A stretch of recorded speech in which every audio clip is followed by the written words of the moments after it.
रक्षाबंधन का दिन आने वाला था। भावना एक बड़ा सा बैग लेकर और कई तोहफों के साथ अपने मायके पहुंचती है और घर का मेन दरवाजा खोलते हुए बोलती है।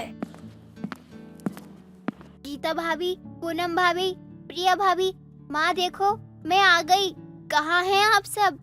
भावना की आवाज सुनते ही भावना की माँ उषा और इसकी तीनों बहुएं गीता, पूनम, प्रिया भावना के पास आती हैं और उषा अपनी बेटी को गले लगाकर बोलती है। आ गई मेरी बिटिया, तुझे देखने को आंखें तरस गई थी। जमाई जी नहीं आए? नहीं नहीं माँ, वो नहीं आए, उन्हें कुछ जरूरी काम था। कैसी हैं आप नंजी? मैं अच्छी हूँ भाभी, आप कैसी हैं? पूनम भाभी, आप और प्रिया भाभी कैसी हैं? हम भी ठीक है। जितना खुश गीता अपनी ननद भावना को देखकर थी, उतना ही प्रिया और पूनम का मुंह बन जाता है। भावना दिल की बहुत अच्छी थी, पर उसके अंदर एक आदत थी। उसे जो कहना होता था वो सबके सामने सीधा मुंह पर कह दिया करती थी, जिस वजह से पूनम और प्रिया की भावना के साथ कम बना करती थी। लेकिन गीता भावना को अपनी छोटी बहन की तरह प्यार किया करती थी। रक्षाबंधन आने वाला है, इसलिए ये पहले ही आ गई ताकि इसको सामान बटोरने में कोई दिक्कत ना हो और सारा सामान लेके चली जाए। अरे हाँ, मुझे तो पहले से ही पता था, कोई आए या फिर ना आए, ये महारानी जरूर आएगी।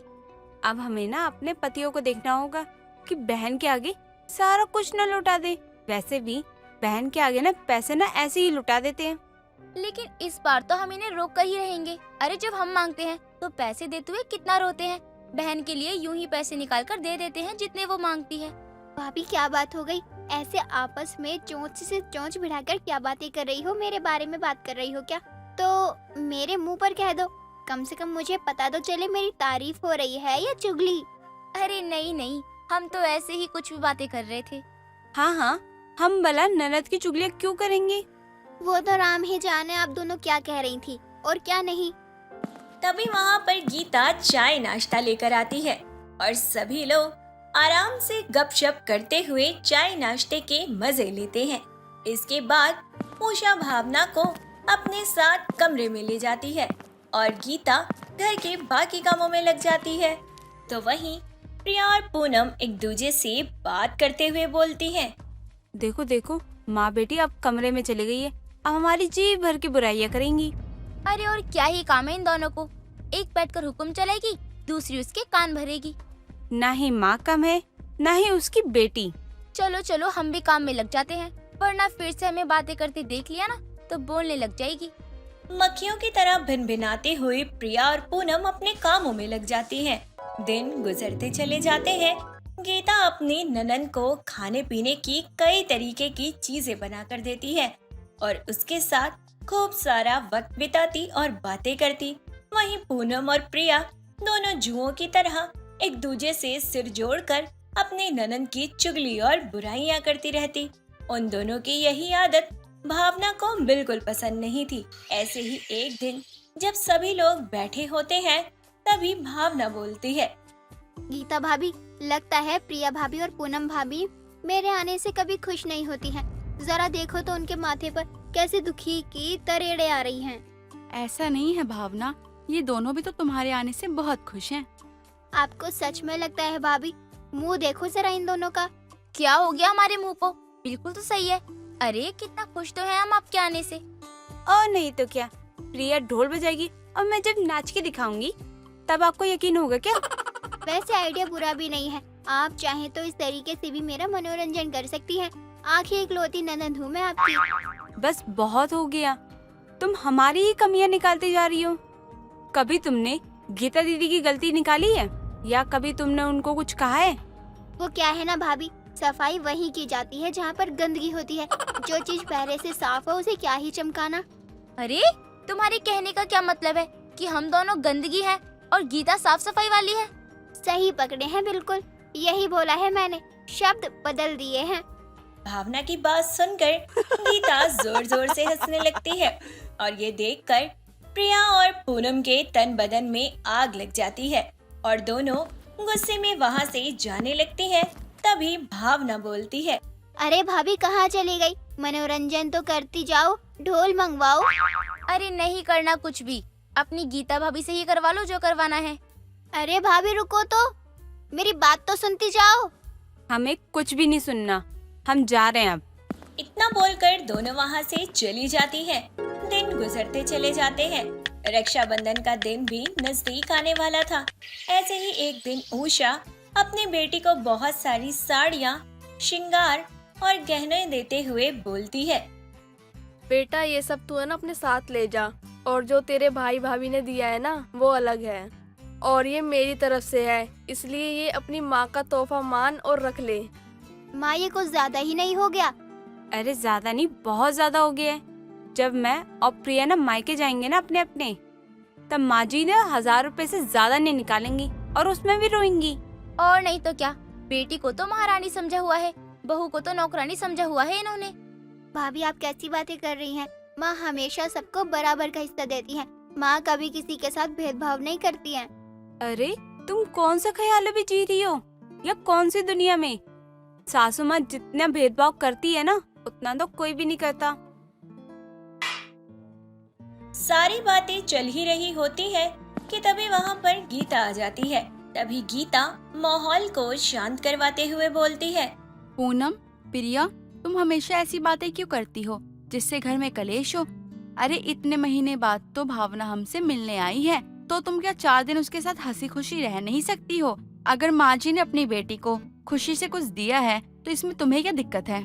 लो आ गई ननद की प्यारी भाभी। हाँ हाँ, बस इसी की तो कमी थी। हमें सब पता है गीता दीदी, आप भी ना सासू माँ और भावना इन्हीं की टीम में हो। टीम में होने का क्या मतलब है? तुम सब मेरा परिवार हो, मैं तुम सबके हक की बात करूंगी। बस बस दीदी आप तो रहने ही दो, और हमारे हक की बात।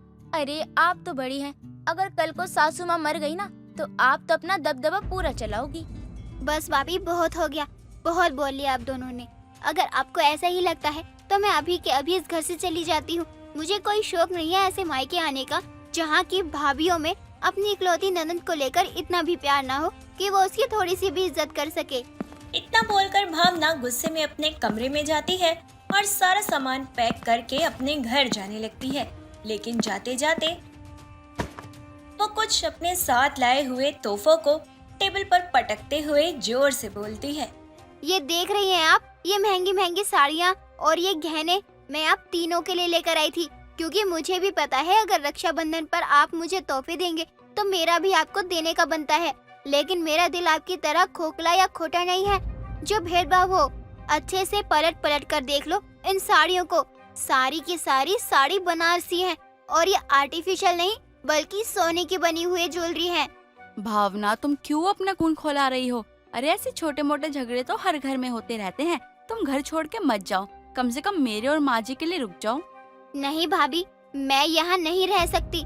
माँ ने आज तक जो चीज मुझे दी है वो मुझे मेरे हक से दी है, और हमेशा जब भी उन्होंने मेरे लिए कुछ खरीदा तो सबसे पहले आप तीनों के लिए भी लिया।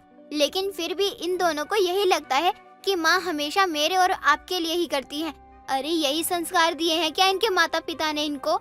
बस कर बिटिया, इन्हें समझाने का कोई फायदा नहीं है, ये नहीं समझने वाली।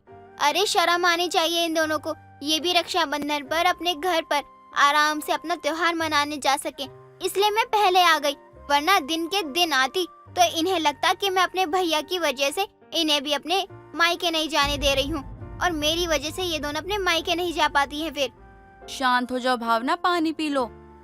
इस सामान को यहीं रख दो, तुम कहीं नहीं जा रही हो, ये तुम्हारा घर है, ऐसे झगड़ों से नाराज नहीं हुआ जाता है। गीता और उषा भावना को रोकने की बहुत कोशिश करते हैं, लेकिन भावना किसी की नहीं सुनती है और चुपचाप गुस्से में अपना सामान लेके चली जाती है। उसके बाद गीता और उषा मिलकर भावना को काफी फोन करते हैं, लेकिन भावना किसी से भी बात नहीं करती है। प्रिया और पूनम को भी उस दिन की बेइज्जती के बाद अपनी गलती का एहसास होता है, और ठीक रक्षाबंधन वाले दिन पूनम, प्रिया, गीता तीनों अपने अपने पतियों के साथ भावना के ससुराल जाती हैं। भावना उन तीनों को देखकर हैरान हो जाती है। तभी प्रिया बोलती है। इतना नाराज होगी अपनी भाभी से कि बात भी नहीं करोगी, कोई फोन भी नहीं उठाओगी? अरे हम भी तो इंसान हैं, भगवान थोड़ी हैं कि हमसे गलतियां ना हो। हमें माफ कर दीजिए ना। ये देख लो, आज ये दोनों अपने साथ साथ मुझे भी यहाँ लेकर आई हैं। कम से कम अब तो इन्हें माफ कर दो भावना। अगर आप दोनों को अपनी गलती का एहसास हो गया है तो फिर ठीक है, मैं आपको माफ कर देती हूँ। लेकिन याद रखना, मैं हूँ, आप हो या हम में से कोई भी हो, हर बेटी को अपने घर में बराबर का प्यार मिलना चाहिए, क्योंकि हम सभी परिवार को बांधने वाली डोरियां हैं। और अगर हम आपस में ही उलझ गए तो हमारे परिवार बिखर जाएंगे। भावना की बातें सुनकर तीनों भाभियां खुश हो जाती हैं, जिसके बाद तीनों भाभियां मिलकर इकलौती ननद के साथ उसके ससुराल में रक्षा बंधन मनाते हैं और सभी खूब सारा सेलिब्रेट करते हैं। स्वाति घर में अकेले होती है तो उसने अपने बॉयफ्रेंड अंकुर को बुलाया होता है और वो दोनों एक दूसरे से प्यार भरी बातें कर रहे होते हैं। अंकुर, तुम कब मुझे अपनी दुल्हनिया बनाओगे? तुम्हें पता भी है पापा मेरी शादी के लिए एक से एक रिश्ते देख रहे हैं, और एक तुम हो जो हर वक्त अपनी मंडली में घुसे रहते हो। स्वाति, या तुम तो कम से कम मंडली मत कहो। वो मंडली नहीं है, वो थिएटर आर्टिस्ट है। और देखना तुम एक दिन, हम सब लोग जितने भी थिएटर आर्टिस्ट है एक दिन बहुत बड़े एक्टर बनेंगे। दोनों में नोक-झोंक, हंसी मजाक चल रहा होता है। तभी वहाँ अचानक से स्वाति के पिता मनोज आ जाते हैं और वो अपनी बेटी को एक लड़के के साथ देखकर बहुत गुस्से में आ जाते हैं। नमस्ते अंकल जी, माई सेल्फ अंकुर।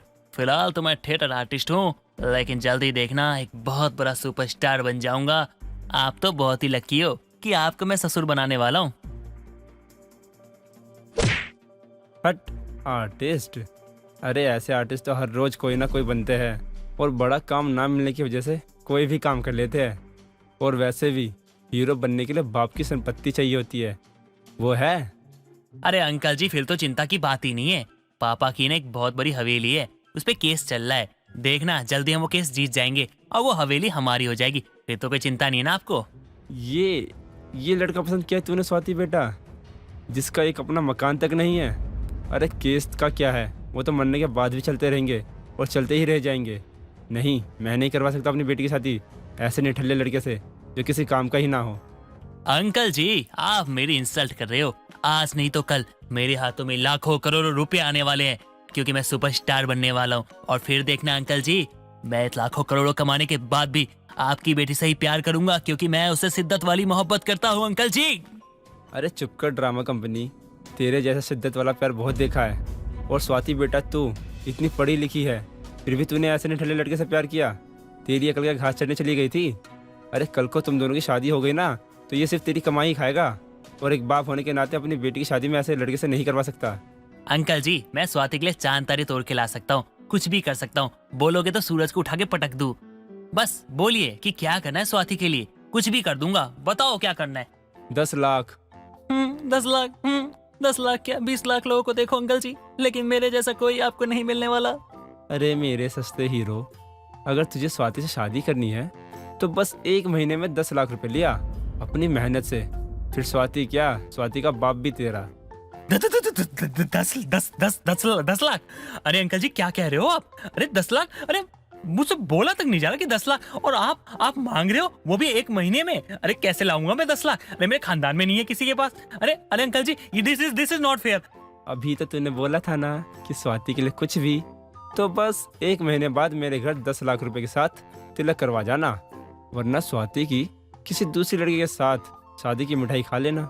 मनोज इतना बोलकर अंकुर को घर से बाहर निकाल देता है और अंकुर भी अब परेशान हो जाता है और अपने दोस्त पिंटू के घर जाता है और आराम से सो जाता है।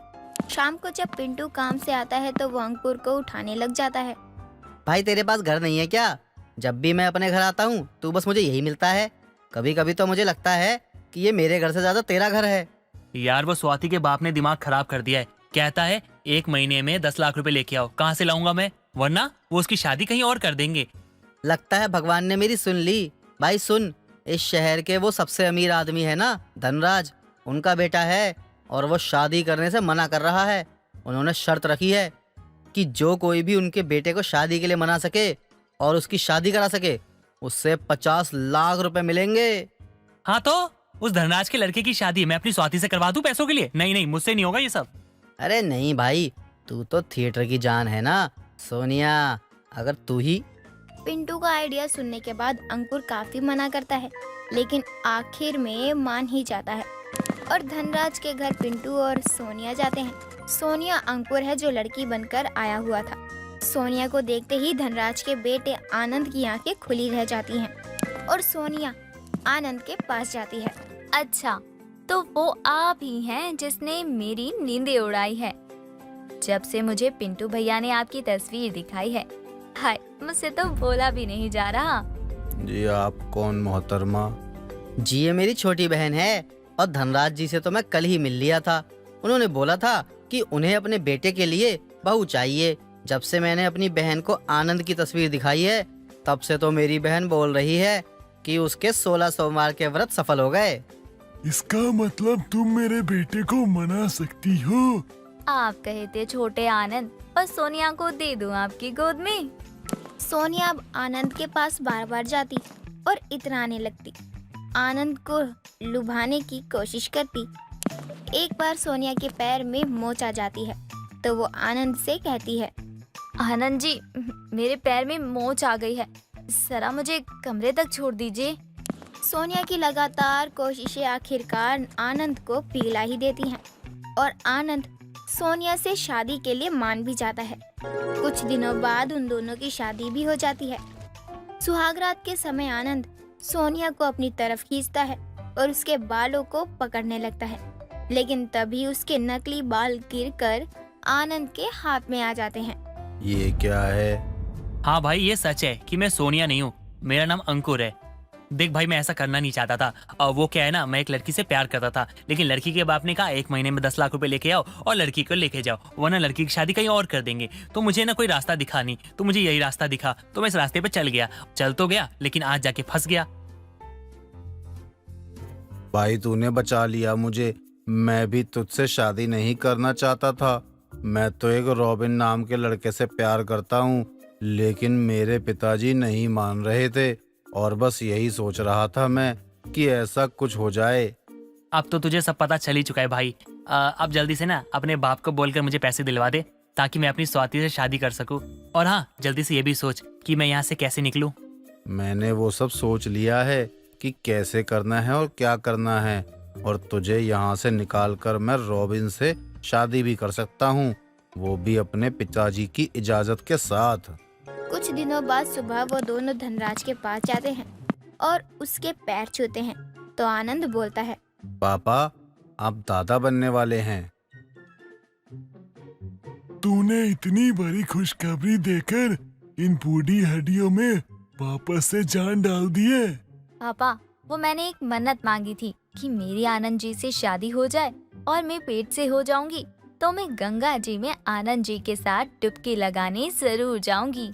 हाँ हाँ, क्यों नहीं बहू, इतनी बड़ी खुशखबरी दी है तूने। इसे सुनने के बाद आज तो कुछ भी मांगेगी तो वो मैं तुझे दे दूंगा। हम सब कल ही गंगा जी जाएंगे। लेकिन पापा, आपने बोला था ना कि जो मुझे शादी के लिए मनाएगा और मुझसे शादी करेगा, आप उसे 50 लाख रुपए देंगे। तो इतनी खुशियों में ये शुभ काम भी कर दो। अरे हाँ, इतना सब हो रहा था, मेरे तो दिमाग से ही निकल गया।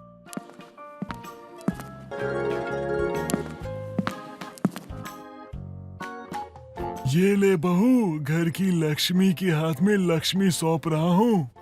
जैसे ही सोनिया को पैसे मिलते हैं तो वो बहुत खुश हो जाती है और अगले दिन वो सब गंगा जी के लिए चले जाते हैं और तब आनंद और सोनिया गंगा जी में डुबकी लगाते हैं। हर हर हर गंगे, हर हर हर गंगे। गंगे।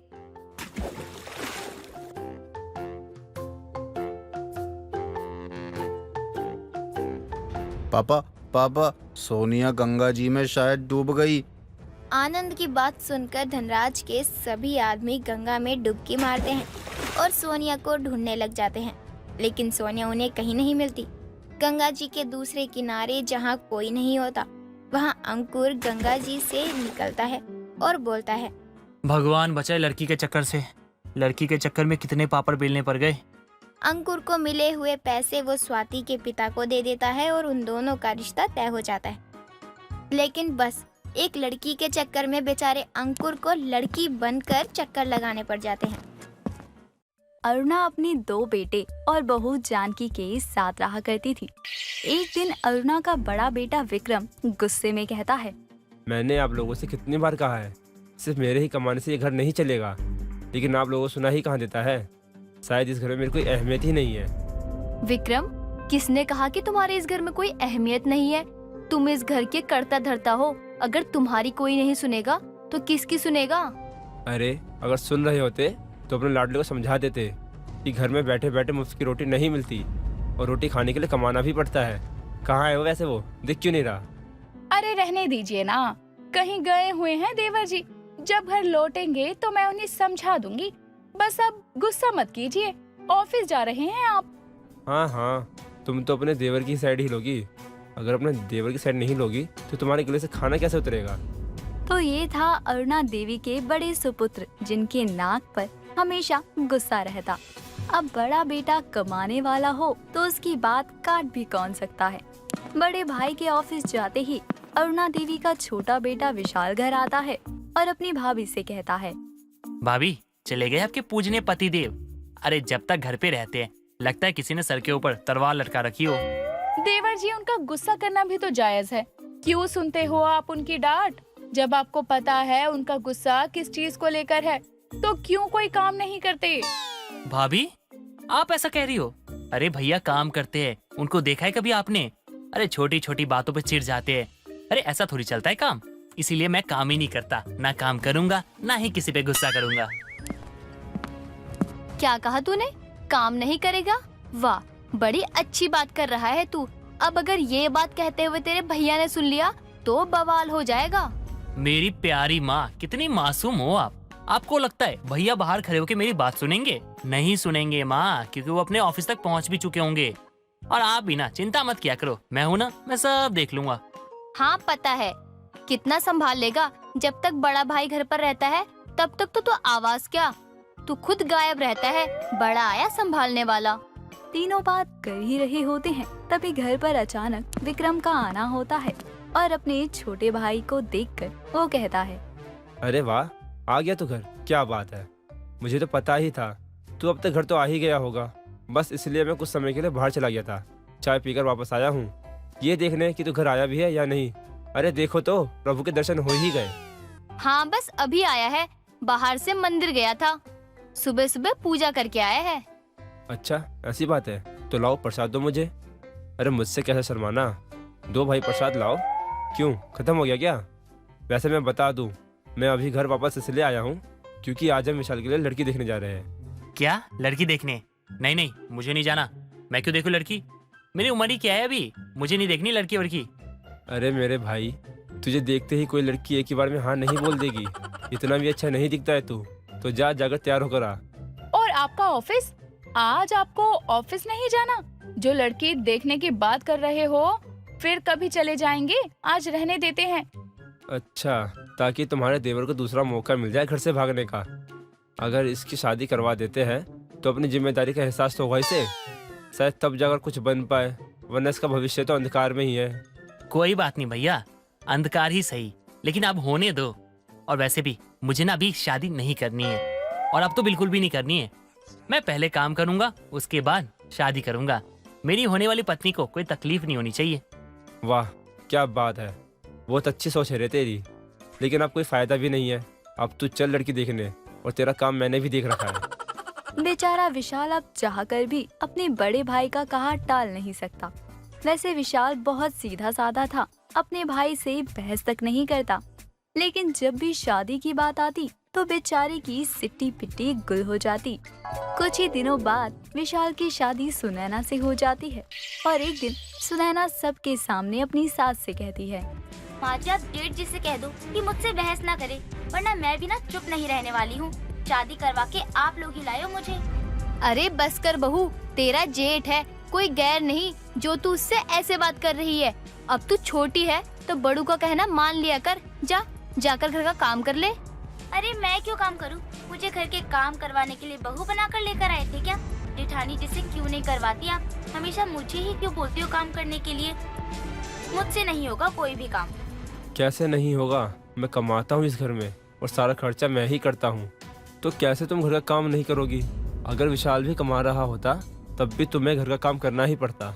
अरे बस कीजिए, ऐसे कौन लड़ता है अपने छोटे भाई की बीवी से? किसी ने सुन लिया तो क्या सोचेगा? जरा शर्म करो आप दोनों। और सुना ना, तुम्हें कोई काम करने की कोई जरूरत नहीं है, तुम जाओ अपने कमरे में। नहीं माँ जी, बहुत हो गया, मुझे अपने पति का हिस्सा चाहिए, उसके बाद हम खुद देख लेंगे अपना। हे भगवान, ये क्या हो रहा है? अरे बहू, ऐसा अनर्थ मत कर। इस घर के 2 टुकड़े करके क्या मिलेगा तुझे? पैसे चाहिए तो मैं दूंगी, लेकिन अपने ससुराल के 2 टुकड़े मत कर। नहीं माँ, सुनैना बिल्कुल सही कह रही है। मैं भी एक छत के नीचे लोगों के साथ अब नहीं रह सकता। हो सके तो घर के 2 हिस्से कर दो ताकि हर कोई खुश रहे, लेकिन मुझे मेरे हिस्से में कोई कमी नहीं चाहिए, बराबर का हिस्सा मिलना चाहिए मुझे। विक्रम और सुनैना की बात सुनकर घर के सभी सदस्य हैरान थे। कई दिनों तक बहस होती रही और एक दिन विक्रम की मासी आती है और अपनी बहन अरुणा से कहती है, दीदी दे दो इनको जो चाहिए, जब सर पर डंडे पड़ेंगे ना तब खुद ही समझ आएगा। क्या करूं? तू ही बता, मैं अपने घर के 2 टुकड़े कर दूं जिसे इतनी मेहनत से बनाया है? क्या अपने बच्चों को एक दूसरे से अलग कर दूं मैं? देखो दीदी, अगर घर पर रोज रोज ऐसे झगड़े होते रहे तो उनको वो चीज दे ही दो जिसके लिए बच्चे जिद कर रहे हैं। जब चीज टूट कर बिखर जाएगी तब पता चलेगा। तो तुम उनको उनका हिस्सा दे दो और मेरे साथ गांव चलो। कैसे करूं? मुझ में इतनी हिम्मत नहीं है ये सब करने की। अब जो भी सही लगे तू ही कर और मुझे ले चल गांव। कुछ वक्त के बाद आखिरकार सुनैना और जानकी के ससुराल के 2 टुकड़े हो ही जाते हैं। दोनों अपना अपना हिस्सा लेकर अलग होकर अपने नए घर में रहते हैं। अरुणा अपनी बहन के साथ गांव चली जाती है। ऐसे ही कुछ वक्त गुजर जाता है। अब तो विशाल भी कमाने लगा था। ऐसे ही एक दिन सुनैना विशाल से पूछती है, क्या हुआ जी? ऐसे उदास क्यों बैठे हुए हो? मेरे साथ खुश नहीं हो क्या? क्या आपको तकलीफ हो रही है? मुझे मेरी तबीयत ठीक नहीं लग रही है। पता नहीं, सीने में अचानक से बहुत दर्द हो रहा है। ऐसा लग रहा है मेरी सांसें बंद हो जाएंगी। अरे आप कुछ ज्यादा ही सोच रहे हो। कभी कभी ऐसा होता है, तो फिक्र करने की कोई बात नहीं है। आराम कर लो, सब ठीक हो जाए। अगर भाभी होती तो शायद मेरे दर्द को देख के रो पड़ती। काश हम पहले जैसे रह पाते। क्या हुआ? क्या सोच रहे हो आप? आराम करो ना। अगर फिर सीने में दर्द हुआ तो मुझे कुछ मत कहना, अपना दर्द सह लेना। बेचारा विशाल अपनी भाभी के बारे में सोचता है और आराम करने लगता है। अब विक्रम की नौकरी भी छूट चुकी थी, इसलिए वो भी घर पर बैठा अपनी बीवी से बातें करता है। तभी जानकी कहती है, अगर अभी हम सब एक साथ होते तो शायद ये दिन हमें कभी देखना ना पड़ता। अपनी भगवान जैसी माँ को रुलाया था आपने, ये तो होना ही था। तो मैं क्या करता? अपने छोटे भाई की तरह ही चुप रहता। मुझसे तुम्हारा अपमान सहा नहीं जा रहा था, इसलिए सोचा अलग रह के ही खुश रहेंगे। अच्छा, मतलब अब आप खुश हो अपने भाई और माँ के बिना? देखिए अभी भी वक्त है, हम उन्हें ढूंढते हैं और साथ रहते हैं जैसे पहले रहते थे। ठीक है, मैं अभी माँ को गांव से ले आऊंगा और हम सभी साथ रहेंगे। तुम विशाल और सुनैना को यहाँ ढूंढ कर ले आओ। दोनों अपनी अपनी सफर पर निकल पड़ते हैं। बहुत ढूंढने के बाद एक दिन जानकी को विशाल कहीं बाहर मिलता है, वो भी बीमारी की हालत में, और वो उससे कहती है, विशाल तुम्हारी ऐसी हालत कैसे हो गई? और सुनैना कहाँ है? क्या वो तुम्हारी सेहत का ख्याल नहीं रखती? भाभी, आप यहाँ इस जगह, वो भी अकेले, इस अनजाने जगह पर क्या कर रही हो आप? अनजान तो कुछ भी नहीं है, वही शहर है, बस जगह अलग है। और मैं तुम दोनों को लेने आई हूँ अपने साथ। देखो तो तुमने खुद की कैसी हालत कर रखी है। देवर भाभी के बीच बहुत बातें होती हैं। जानकी दोनों को अपने साथ ले जाती है। गांव से विक्रम भी अपनी माँ के साथ लौटता है। सभी साथ रहते हैं, लेकिन कुछ समय में दोनों भाई मेहनत करते हैं और अपना पुराना घर वापस ले लेते हैं। दोस्तों, अगर आपको ये कहानी पसंद आई तो इसे लाइक करें, शेयर करें और कमेंट करके बताएं कि कहानी में आपको सबसे अच्छा क्या लगा।